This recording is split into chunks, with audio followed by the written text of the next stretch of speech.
रामाय रामभद्राय रामचन्द्राय वेधसे रघुनाथाय नाथाय सीतापतये नमः।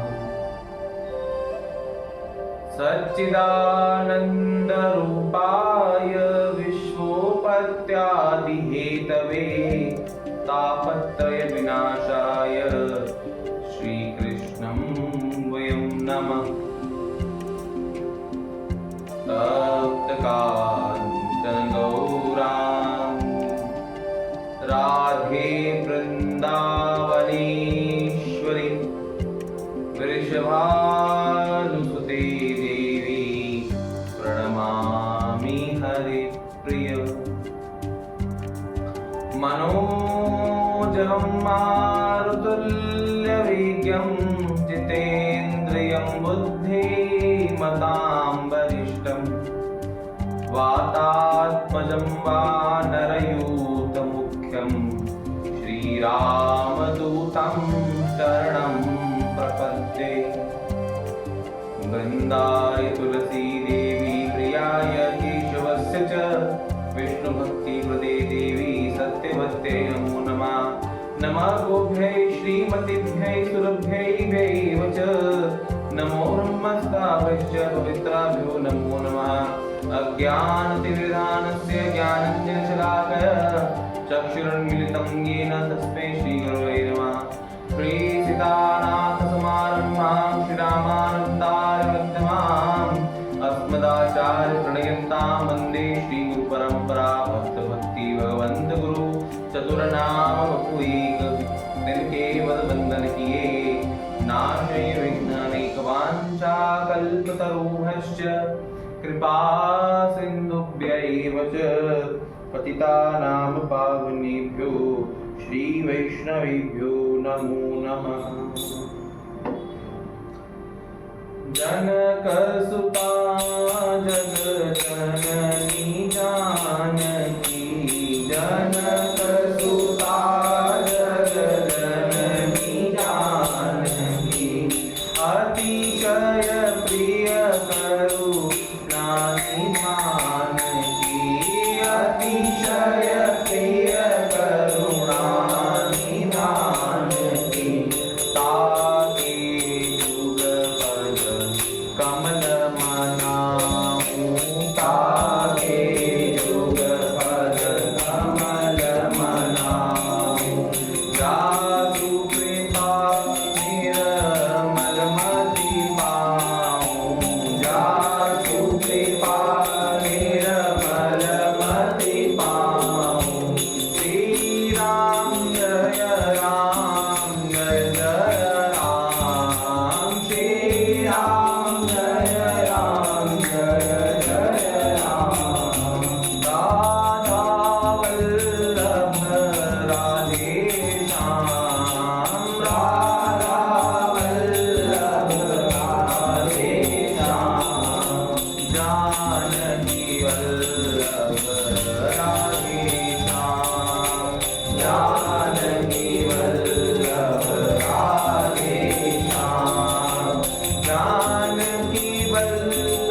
तुलसीदास जी महाराज की जय। श्री सद्गुरुदेव भगवान की जय। श्री परम गुरुदेव भगवान की जय। जय जय श्री सीताराम जय जय श्री राधे श्याम हर हर महादेव ताई गौ प्रेमानंदे हरि हरि बोल। हरि शरणम भक्तवांछा कल्पतरु भक्तवत्सल शरणागत वत्सल पर ब्रह्म भगवान श्री सीता रामचंद्र भगवान की महितीय कारण करुणा के फलस्वरूप उन्हीं के अनुग्रह विग्रह श्री सद्गुरुदेव भगवान की कृपा करुणा के फलस्वरूप आज हम सबका सौभाग्य कि इस पवित्र श्री पुरुषोत्तम मास में श्रीमद् गोस्वामी तुलसीदास जी महाराज द्वारा रचित श्री रामचरितमानस जी के पंचम सोपान श्री सुंदरकांड जी के आश्रय में देव दुर्लभ श्री सत्संग की प्राप्ति। गतः हमने दोहा निश्चर निकर पतंग सम रघुपति बाण प्रसान जननी हृदय धीर धर जरे निशाचर जान, यहाँ तक पूर्ण करने पर आगे चौपाई जो रघुवीर होति सुध पाई करते नहीं विलुम्ब रघुराई राम बाण रवि हुए जानकी तम बरूत कहूँ जात धान की अब ही मात में जाऊं लवाई प्रभु आयुष नहीं राम दुहाई कछुक दिवस जननी धरु धीरा कपिन सहित आई रघुवीरा निश्चर मार तो हिले जेई तीन पर नारा दीज सुगेई हे सुत कपि सब तुम्हें समाना जातु दान अति भट बलवाना मोरे हृदय रा परम संदेहा सुन कपि प्रकट कीन निज देहा कनक बुध भूल कराक शरीरा समर भयंकर अति बलबीरा सीता मन भरोस तब भयो पुनि लघु रूप पवन सुत लयो सुन माता शाखा मृग नहीं बल बुद्धि विशाल रूप प्रताप ते गरुड़ नहीं आए परम लघु बयाल।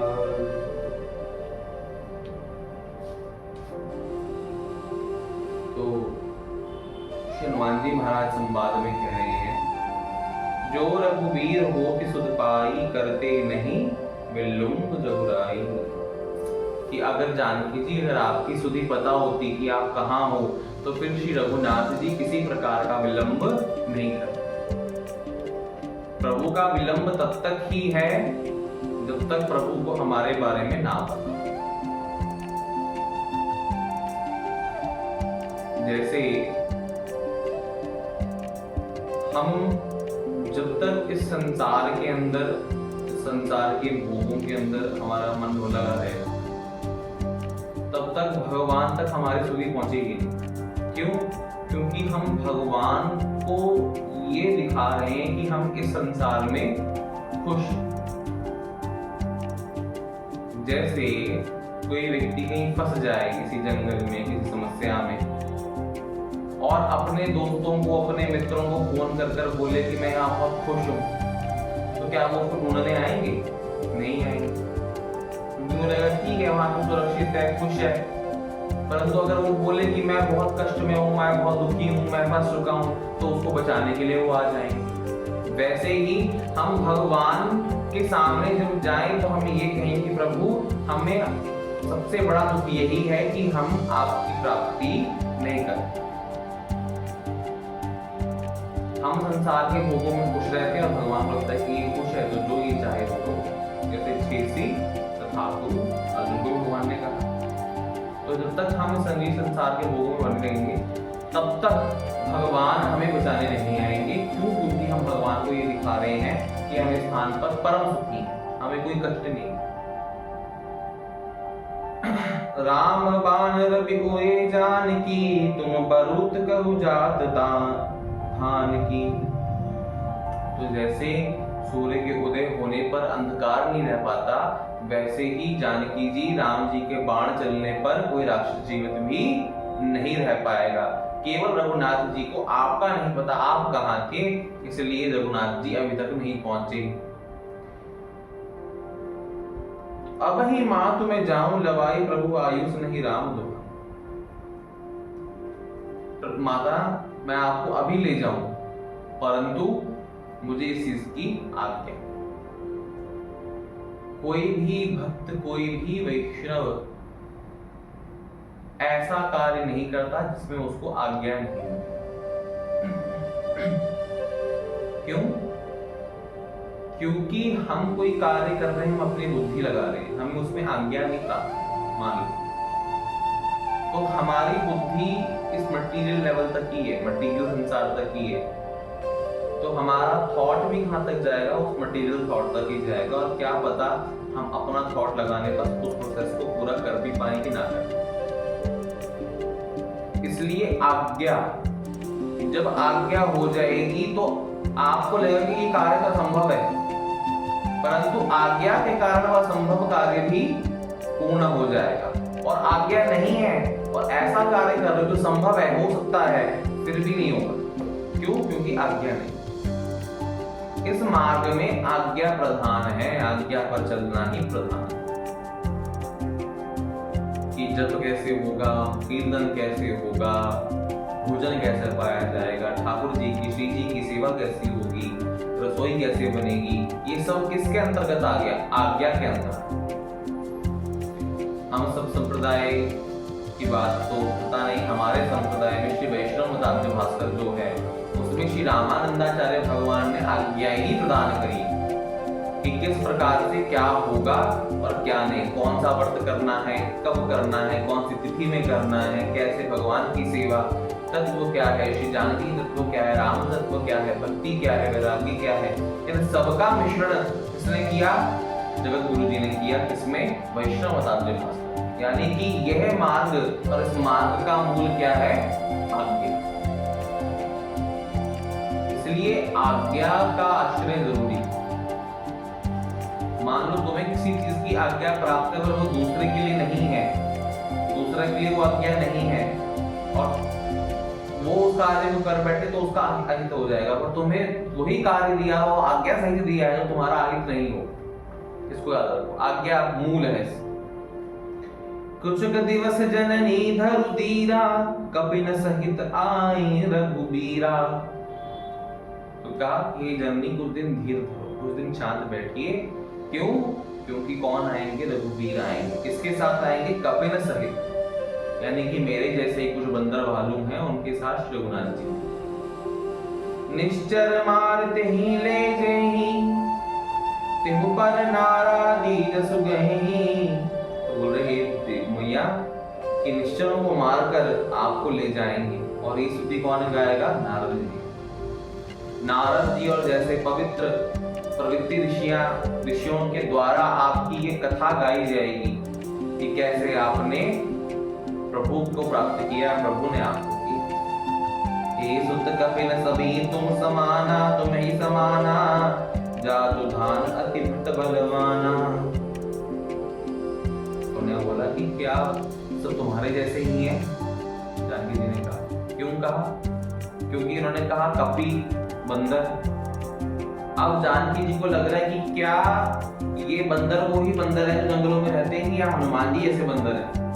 इसलिए जानकी जी ने कहा कि सब तुम्हारे जैसे ही हैं, क्योंकि राक्षस तो बहुत बलवान होता है, उसके सामने बंदर तो कुछ भी नहीं। तो हनुमान जी क्या बोले? मोरे हृदय परम संदेहा। जानकी जी कह रही है कि मेरे हृदय में संदेह आ रहा है। उसका कारण भी कि जानकी जी सोच रही कि जिस प्रकार की शरणागति, जिस प्रकार का भाव श्री हनुमान जी महाराज का है, क्या बाकी कपियों का भाव भी वैसा है? क्योंकि बल तो श्री रघुनाथ जी का है, वो बात तो पक्की है, परंतु उस बल के साथ साथ भक्ति कितनी है वो भी इंपॉर्टेंट। एक ही गुरु के हजारों लाखों शिष्य होते हैं, पर उसमें से 1, 2 या 10 ही चमक पाते हैं, 10 का ही पता लगता है, बाकियों का नहीं पता लगता।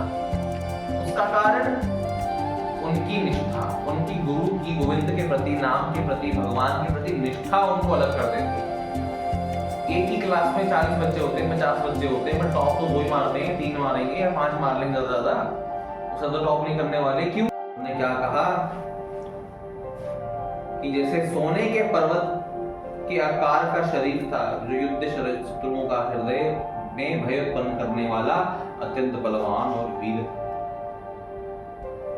हनुमान जी ने ये जैसे ही सुना अपना शरीर बड़ा कर लिया, पहाड़ जितना बड़ा कर लिया, सोने के पहाड़ जितना बड़ा। तो जब ये हनुमान जी कुछ बोले नहीं, हनुमान जी ने अपने स्वरूप को बड़ा करके दिखा दिया कि जानकी जी मेरे जैसे ही सब है। सीता मन भरोस तब भयु पुनि लघु रूप पवन सुत भयु। और जैसे जानकी जी को ये भरोसा हो गया कि हाँ बाकी सब कभी भी हनुमान जी जैसे ही हैं, तब जानकी जी को हृदय को शीतलता प्रदान हुई और हनुमान जी पुनः लघु रूप, पुनः अपना रूप हनुमान जी ने छोटा कर लिया। सुनो माता शाखा मृग नहीं बल बुद्धि विशाल, प्रभु प्रताप ते गरुड़हि खाई परम रघुब्याल।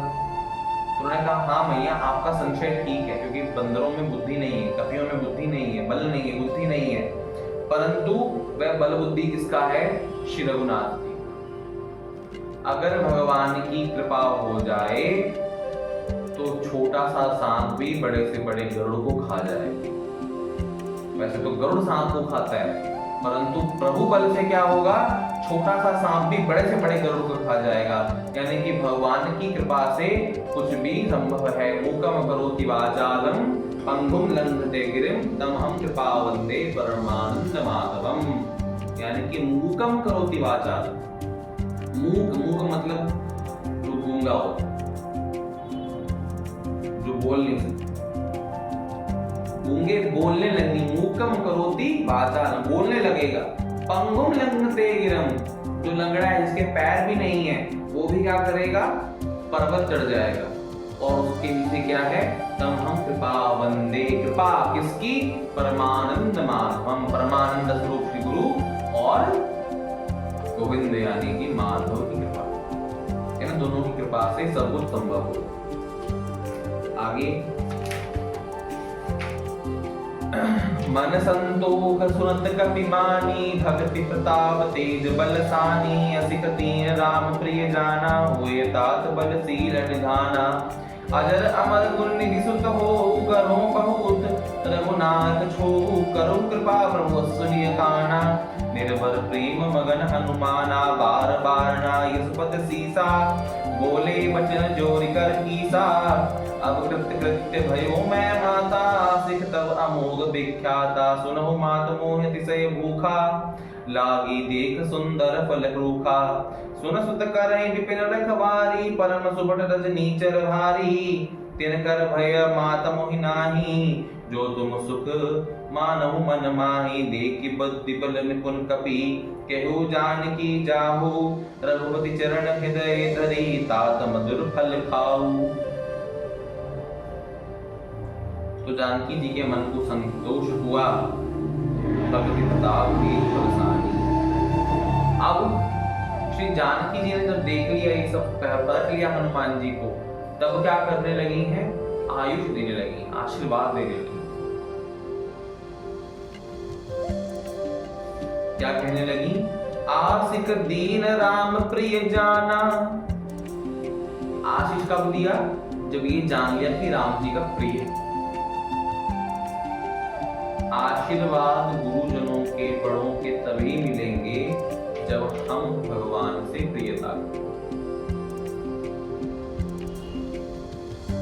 जब तक भगवान से ही प्रेम नहीं है तो संत हमारे ऊपर किसी प्रकार की कृपा नहीं ना करें, क्योंकि भगवान से प्रीता होना बहुत बड़ी चीज है। जो वस्तु हमें दिखाई दे रही है, जो वस्तु हमारे साथ है, उससे तो प्रीता हो जाएगी क्योंकि हमें वो दिखाई दे रही है, परंतु भगवान तो हमें नहीं दिखाई दे रहे। तो भगवान नहीं दिखाई दे रहे फिर भी हम उनसे प्यार कर रहे हैं, इसका मतलब हमारे अंदर कितना दृढ़ विश्वास है। तो उस दृढ़ विश्वास को देखकर संत कृपा करते हैं। इसलिए जानकी जी ने जब देखा कि ये राम के प्रिय है, राम जी इनको और ये राम जी को प्रेम करते हैं, तब जानकी जी ने आशीष दिया। क्या कह रही है? होए तात बलशील निधाना। कि तुम्हें बल भी मिले और शील भी मिले। क्यों? बल तो ठीक है, बल प्राप्त हो जाए, पर बल के साथ शील हो बहुत जरूरी। कि ताकत है, उसके बाद भी आप किसी का अहित नहीं कर रहे हो, फिर भी उससे प्रेम से बात कर रहे हो, यह बल की असलियत है। ये असली बल है, जो बल आपको शीलता दे रहा है, शालीनता दे रहा है। ये तो जिसमें जितना ज्यादा बल आएगा वो उतना घमंड में चूर होता जाता है, उतना वो अपने बल का अभिमान होता है। पर जो असली बल को प्राप्त कर चुका है, उसके पास बल है और फिर भी वो अपने बल का इस्तेमाल ना कर रहा है, और वो शील का इस्तेमाल कर रहा है, इसका मतलब उसके पास वास्तविक बल है।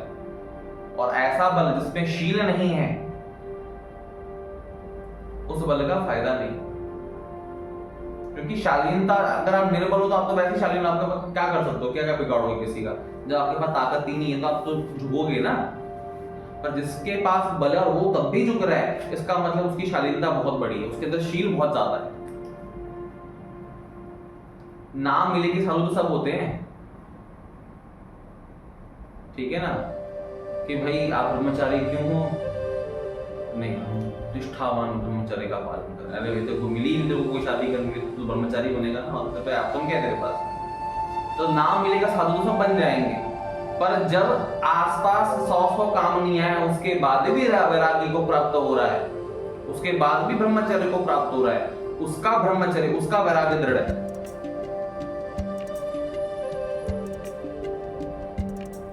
श्री ऋषभदेव भगवान, जो भगवान के प्रथम अवतार हुए, ऋषभदेव जी, भरत जी महाराज, ये सब राजा हुए, सबके सब राजा। राज वैभव का त्याग करके वैराग्य को प्राप्त किया, परमहंस अवस्था को प्राप्त की।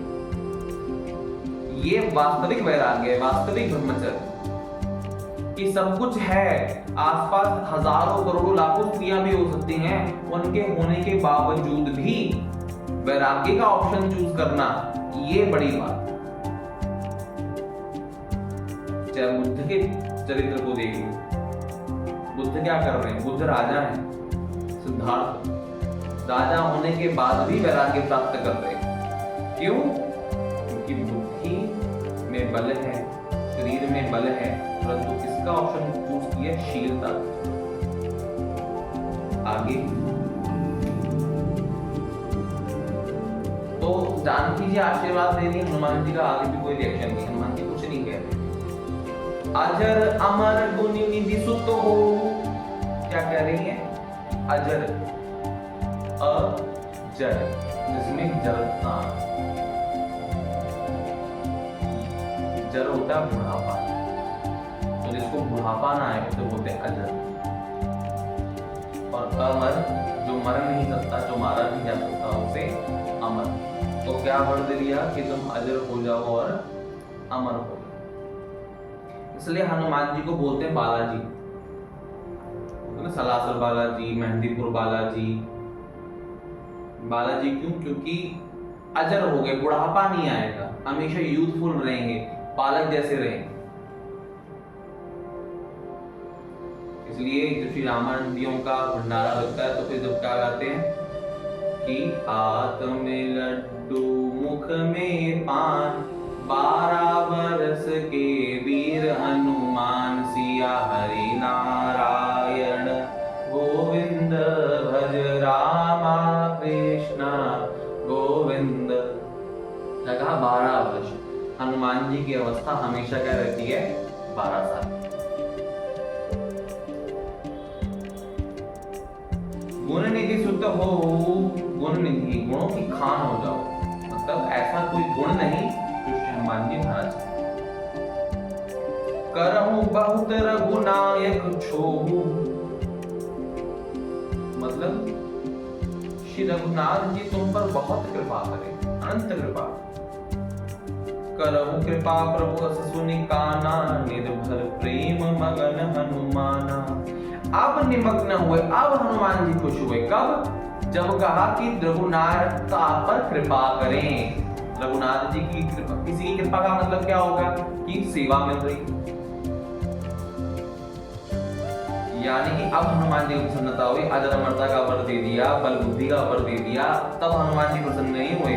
जब राम जी की बात हुई तब हनुमान जी प्रसन्न हुए।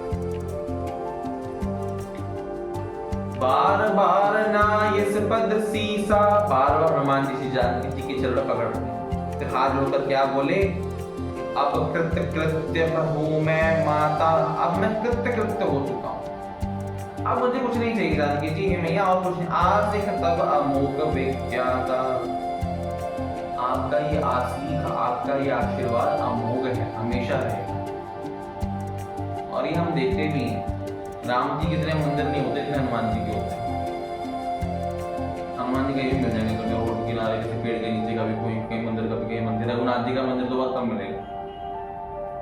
हनुमान जी का या जानकी जी का आशीष शास्त्र दिखाई देता है। इससे हनुमान चालीसा में कहते हैं कि अष्ट सिद्धि नव निधि के दाता, असबर दीन जानकी माता, कि अष्ट सिद्धि नवनिधि के दाता कौन है, हनुमान जी, क्योंकि उनके पास स्वयं अष्ट सिद्धि नवनिधि है। क्यों? क्योंकि किसने दी? वो जानकी जी। इसलिए अगर मान लो किसी साधक के पास कोई सिद्धि भी आ जाए, कुछ ज्ञान भी आ जाए, वैराग्य भी आ जाए, तो उसके मूल में कौन है? उसके गुरु ही हैं। गुरु ही अपनी कृपा शक्ति से उसके अंदर ये प्रदान कर रहे हैं, ये प्रकट कर रहे हैं। तो कोई ये ना जाने कि मेरे को सिद्धि आ गई, मुझमें कुछ बल आ गया, मुझे कुछ अच्छे अनुभव हो रहे हैं, ये मैं भजन कर रहा हूँ इसलिए हो रहे, नहीं, वो गुरु गोविंद की कृपा से हो रहा है और कुछ नहीं हो सकता। सुनहु मात मुहि अतिशय भूखा, लागी देख सुंदर फल रूखा। बोलते हनुमान जी कि मैया मुझे भूख लगने लग गई। क्यों? लागी देख सुंदर फल रूखा, फल देखकर मुझे भूख लगी। इसका मतलब कि हमारे अंदर तभी इच्छाएं प्रकट होंगी जब हम किसी भोग को देखेंगे, वस्तु को देखेंगे। बिना किसी वस्तु को देखे समझे हमें उसकी भोग की इच्छा कभी नहीं होती, कभी नहीं होती। कोई ही नहीं सकता कि हम उसकी तो भोग की इच्छा कर ले जब तक हमें उसके बारे में या तो सुनाई ना दे, दिखाई ना दे, या हमने स्वयं उसका अनुभव ना किया। जब तक हम किसी व्यक्ति वस्तु स्थान का अनुभव नहीं करेंगे तब तक हमें उसके प्रति कोई भाव नहीं आएगा, कोई टेस्ट नहीं आएगा। समझ में आया बात? जैसे कोई व्यक्ति कहे कि मैं आम खाना चाहता हूँ, इसका अर्थ क्या है? कि उसको आम के बारे में पता भी है, आम का टेस्ट भी पता है, आम दिखता कैसा है वो भी पता है, और आम कब मिलता है वो पता है, तभी तो आम खाने की इच्छा प्रकट हुई। अब आपके हृदय में, आपकी सोच में ऐसा कोई फल आता ही नहीं है जो आपने कभी देखा ना हो। जो फल देखे, जो भोग देखे, जो चीजें अनुभव करी, उसी के बारे में पुनः चिंतन बनेगा। जब तक आप उसको देखोगे नहीं तब तक आपको उसका अनुभव करने की इच्छा भी नहीं होगी, उसे प्राप्त करने की इच्छा नहीं। ठीक है?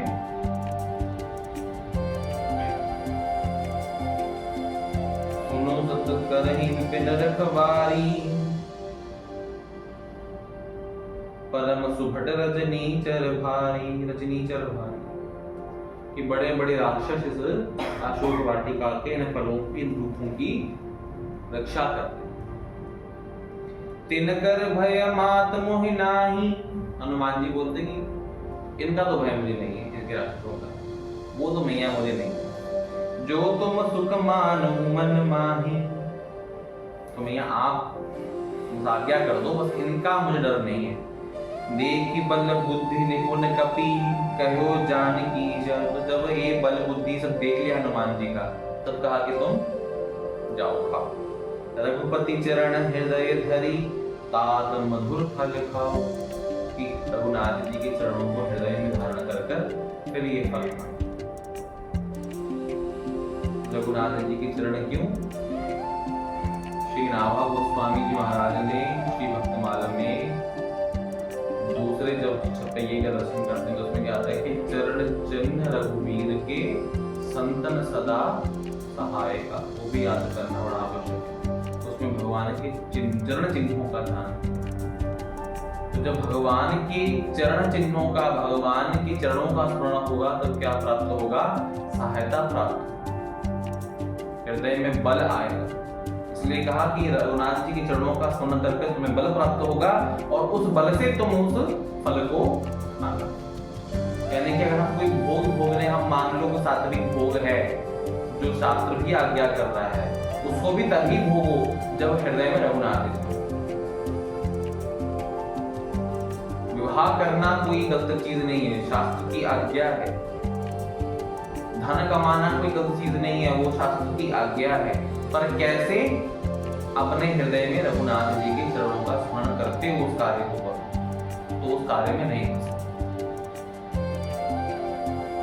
गृहस्थ लोग क्यों फंसते हैं कि वो पालन तो गृहस्थी का कर रहे हैं, कुछ गलत नहीं कर रहे, शास्त्र की आज्ञा है, परंतु क्या कमी रह गई? केवल रघुनाथ जी के चरणों का स्मरण नहीं है, बस यही सारा काम था।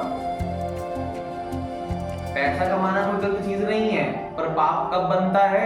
जब रघुनाथ जी के चरण हृदय में नहीं। जिस क्षण रघुनाथ जी के चरण हृदय में हो जाएंगे, हम कोई भी शास्त्र सम्मत कार्य करेंगे, हमारा पतन नहीं होगा। परंतु हम कोई भी शास्त्र सम्मत कार्य कर लें, पर रघुनाथ जी के चरण हमारे हृदय में नहीं है, तो बड़े से बड़े शास्त्र सम्मत कार्य में भी हमारा पतन होकर रहेगा, उसका कोई उपाय नहीं। उसके बाद आगे चले वो नाय सिर बैठे बागा, फल खाए से तरु तोरय लागा, रहे तहां बहु भट रखवारे, कुछ मानस कुछ जाए पुकारे, नाथ एक आवा कपि भारी, तही अशोक बाटिका उजारी, खाए से फल अरु विपट उपारे, राक्षक मर्द मर्द महिडारे, सुनत रावण पठयो भट नाना, तिन देखियो गरजे हनुमाना, सब रजनी चर कपि संगारे, गए पुकारत कछु अधमारे, पुन पठयो तही अक्ष कुमारा, चला संगले सुभट अपारा, आव देखा देह विपट गई तरजा, ताहि निपाति महाधुनि गरजा। तो जानकी जी को प्रणाम कर कर बैठ जैसे ही बाग में हनुमान जी महाराज पहुंचे, फल खाए तरु तोरय लागा, फल खाने लगे और फलों के उस पेड़ों को तोड़ने लगे हनुमान जी। फल खाते हैं तो ठीक है, उन तरुओं को तोड़ क्यों रहे हैं? इतने सुंदर सुंदर फल जो रघुनाथ जी की सेवा में लगने चाहिए, भगवान और भगवान के भक्तों की सेवा में लगने चाहिए, इन पेड़ों के फलों को कौन खा रहा है? रावण जैसे राक्षस खा रहे हैं। इन पेड़ों का कोई मतलब नहीं है, इसलिए हनुमान जी ने सब पेड़ों के साथ उखाड़ दी। रहे तहां बहु भट रखवारे, कुछ मार कुछ जाए पुकार, कुछों को मार दिया और कुछ को छोड़ दिया। क्यों? अगर हनुमान जी सबको ही मार देते तो रावण को कौन उठता था कि हनुमान जी हैं? इसलिए कुछों को छोड़ दे कि जाओ तुम बता के आओ कि रामदूत है, हनुमान जी हैं। नाथ एक आवा कपि भारी, तो रावण के दूत क्या बोल रहे हैं कि रावण को बोल रहे हो कि एक बहुत बड़ा कपि आएगा, भारी बहुत बलवान कपि, तेही अशोक वाटिका उजाड़ी, उसने सारी अशोक वाटिका उजाड़, खाए से फल अरु बिटप उपारे, फल भी खा रहा है, पेड़ भी खा रहा है, और राक्षस मर्द मर्द महिडारे, मर्द मर्द मतलब राक्षसों का हनुमान जी ऐसे पकड़ते हैं, ऐसे पकड़ के जमीन पे ऐसे रगड़ते हैं, मर्द मर्द महिडारे, ऐसे नॉर्मली मारेंगे, ऐसे रगड़ रगड़ के मारेंगे हनुमान जी। बंदरों को भी देख रहा हूं, कुछ दोगे पहले रगड़ता है जमीन पे, बहुत सुंदर करते हैं। तो वही कर रहे हैं हनुमान जी, राक्षस को पकड़ते हैं और मर्द मर्द महिडारे, उनको आपस में मंदिर की तरह रगड़ देंगे, ऐसे जमीन में रगड़ देंगे, हनुमान जी ये कर रहे हैं। तो राक्षस मर्द मर्द महिडारे, सुन रावण पठयो भट नाना, तो रावण ने बहुत सारे राक्षस भेजे, तिन देखी गरजयो, और उनको देख हनुमान जी ने गर्जना करी और उन सबको भी हनुमान जी महाराज ने मार डाला। और गए पुकार कछु अधमारे, तो कुछ अधमरे से होकर रावण के पास। और अब कौन आए? पुनि पठयो तेहि अक्ष कुमारा, चला संगले सुभट अपारा, अब कौन आ गया? अक्षय कुमार, यानी अक्षय कुमार आ गया। कौन है ये? रावण का बेटा है, जिसकी दुश्मनी किसके साथ है? अंगद के साथ है। हनुमान जी बोलते अब चांस लगा, अब तो ये अंगद वाला भी काम पूरा करके ही आऊंगा। आवत देखा विपट कहीं तरजा, तहि निपात महाधुनि गरजा। हनुमान जी ने क्या किया? हनुमान जी ने एक पेड़ उठा, धाड़ करके और अक्षय कुमार के ऊपर दे मारा। हनुमान जी महाराज ने कुछ मारसी, कुछ तो मर गए, कुछ मरदसी, कुछ को मसल डाला हनुमान जी ने। कुछ मिली ऐसी धर धूरी, उसको धूल में लड़ा के रगड़ा हनुमान जी ने, मिट्टी में। धर धूरी कुछ गुनी जाई, प्रभु पुकारे, प्रभु मरकट बलभूत। रावण को जाके बोला कि ये मरकट बहुत ताकतवर है, इससे हमारी रक्षा करो। आज के लिए इतना ही। बोलो श्री सीतारामचंद्र भगवान की जय। श्री राम जय राम, जय जय राम। श्री राम जय राम, जय जय राम। जय सिया राम, जय जय हनुमान। जय सिया राम, जय जय हनुमान। संकट मोचन कृपा निधान, संकट मोचन कृपा निधान। जय सिया राम, जय जय हनुमान। जय सिया राम, जय जय हनुमान। संकट मोचन कृपा निधान, संकट मोचन कृपा निधान। जय सिया राम, जय जय हनुमान। जय सिया राम, जय जय हनुमान। सीताराम हनुमान, सीताराम हनुमान, सीताराम हनुमान, सीताराम हनुमान। सीताराम हनुमान, सीताराम हनुमान, सीताराम हनुमान, सीताराम हनुमान। सीताराम हनुमान, सीताराम हनुमान, सीताराम हनुमान, सीताराम हनुमान, सीताराम हनुमान, सीताराम हनुमान, सीताराम हनुमान। संकट मोचन कृपा निधान, संकट मोचन कृपा निधान, संकट मोचन कृपा निधान, संकट मोचन कृपा निधान। श्री सीतारामचंद्र भगवान की जय। श्री राधा वल्लभ लाल की जय। श्री लक्ष्मी नारायण भगवान की जय। श्री सीतारामचंद्र भगवान की जय। श्री गौरी शंकर भगवान की जय। श्री लक्ष्मी नरसिंह भगवान की जय। अनंत बलवंत श्री हनुमान जी महाराज की जय। जगद्गुरु श्रीमद्याद रामानंदाचार्य भगवान की जय। रामानुजाचार्य मध्वाचार्य निम्बारकाचार्य विश्वस्वामी भगवान की जय। श्री मरुदास जी महाराज की जय। श्री गोस्वामी तुलसीदास जी महाराज की जय। जगद्गुरु द्वाराचार्य श्री श्रीपाद नाथ गोस्वामी भगवान की जय। श्री परम गुरुदेव भगवान की जय।